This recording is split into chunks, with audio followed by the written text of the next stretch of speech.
Assalamualaikum, anda sedang menonton Sekilas Fakta 1 Mac 2023 bersama saya, PIN Nadia.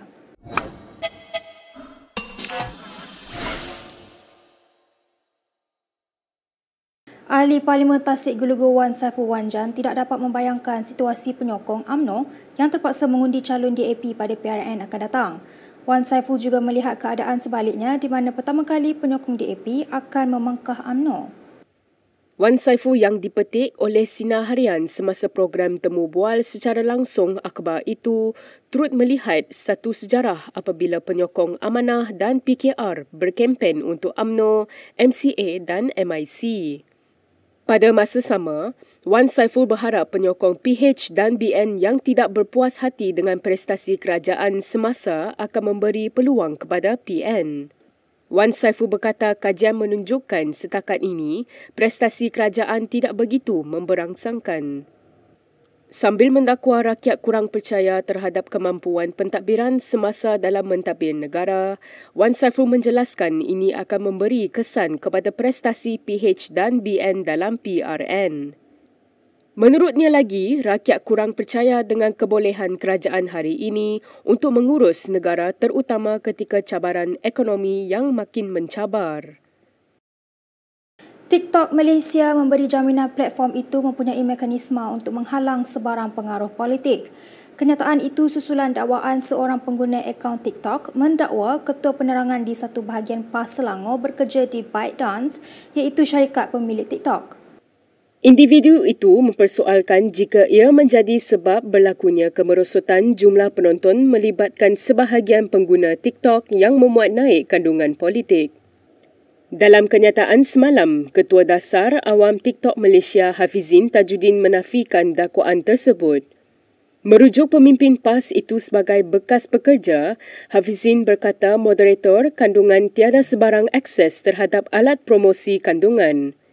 Keputusan berhubung kawalan kandungan TikTok berdasarkan set garis panduan komuniti yang digariskan dengan jelas dan ada lapisan semak dan imbang.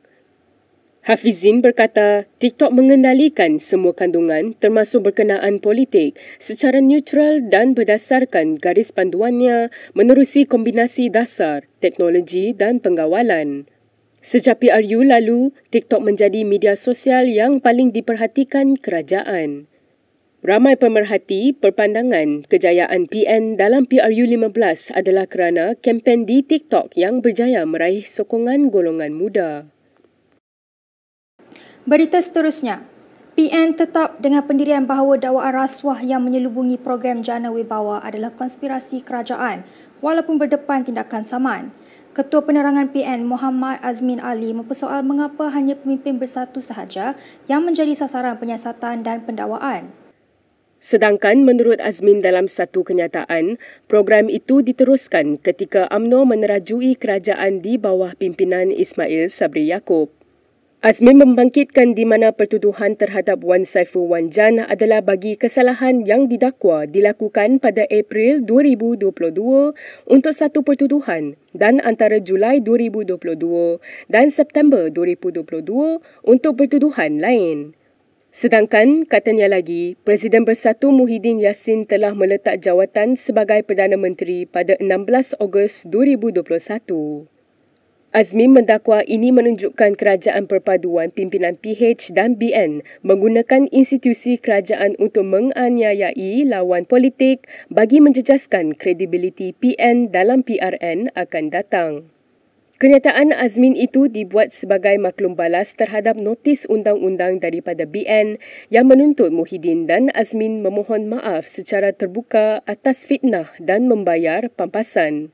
Ini merujuk dakwaan Muhyiddin dan Azmin bahawa pertuduhan berkaitan Jana Wibawa terhadap Wan Saiful dan Timbalan Ketua Bersatu Senggambut Adam Radlan Adam Muhammad merupakan sebahagian usaha PH dan BN untuk melumpuhkan PN. Azmin berkata dakwaan itu berdasarkan pernyataan dalam laporan polis yang dibuat oleh Sayap Pemuda Bersatu pada 15 Februari. Azmin mendakwa pada 13 Januari, Presiden UMNO Ahmad Zahid Hamidi berkata kluster mahkamah baru akan muncul daripada PN. Ketua Penerangan UMNO Isham Jalil juga membuat kenyataan yang sama pada 27 Januari walaupun tiada pertuduhan ketika itu. Ahli Parlimen Kubang Krian, Tuan Ibrahim Tuan Man mengibaratkan Perdana Menteri Anwar Ibrahim seperti seekor burung tiung. Tuan Ibrahim berkata Anwar seperti burung tiung yang hanya pandai berkata-kata tanpa memahami apa yang diperkatakan itu. Tapi Pertua, dalam bajet yang lalu, Menteri telah pun mengumumkan untuk menamatkan 6 projek tempatan banjir. Dan dengan penamatan ini disebut bahawa kerajaan dapat penjimatan 2 bilion. Saya rasa pelik sebab projek yang nak tamatkan itu belum dimula pun. Belum laksana pun. Belum ada surat setuju terima pun. Belum lantik kontraktor pun. Bagaimana kerajaan tiba-tiba boleh umum nak tamat benda yang belum mula? Yang peliknya dapat penjimatan. Saya fikir kalau kita tunda projek tersebut bukan penjimatan, kerajaan akan berdepan dengan kerugian. Setuju atau tidak Kubang Krian bahawa apa yang dicakapkan oleh Tambun itu mungkin tak faham apa yang dicakapkan ataupun dia tak tahu apa yang diperkatakan. Macam burung tiung bercakap. Setuju atau tidak? Terima kasih.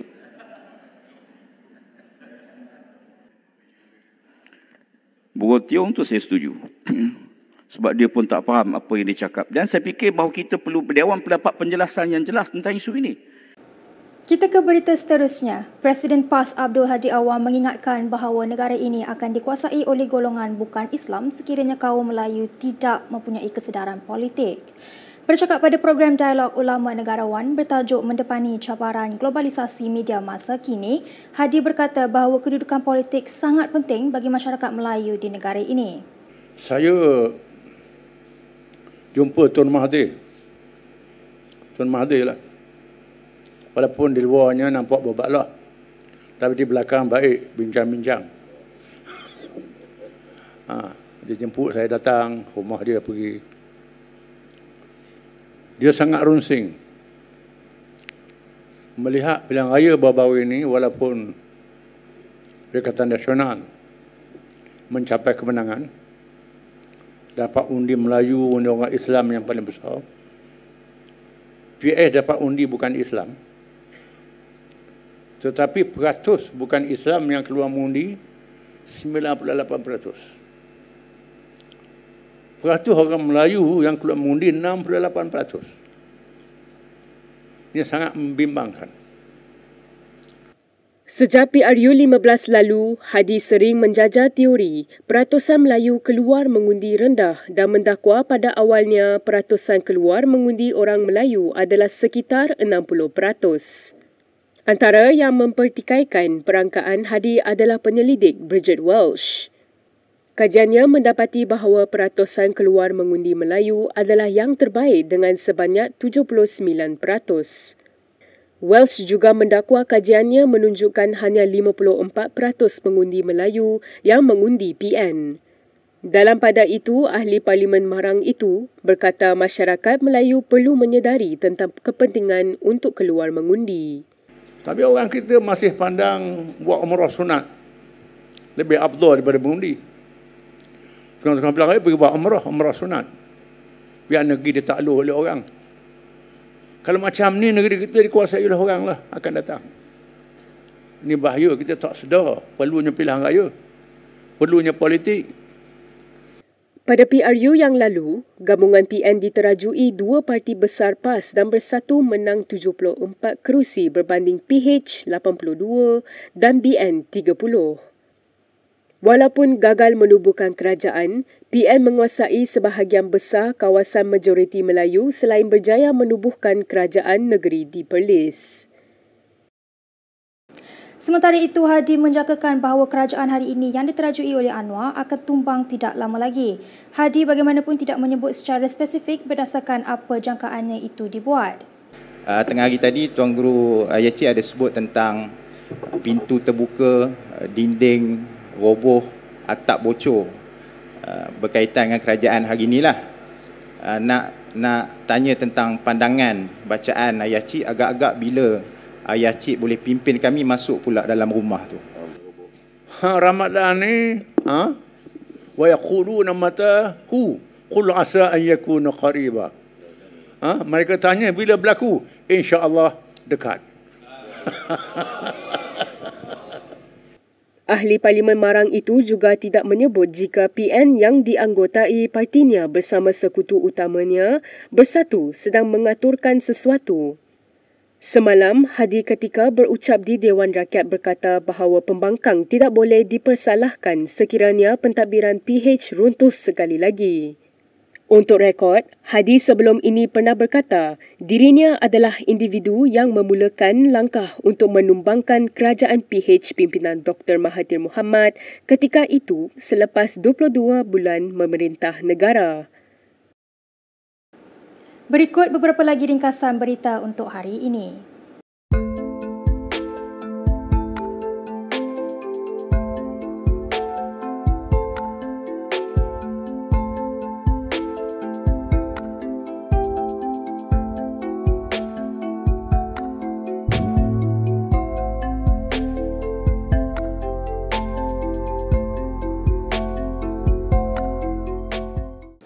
Sekian sahaja daripada saya, PIN Nadia untuk Sekilas Fakta.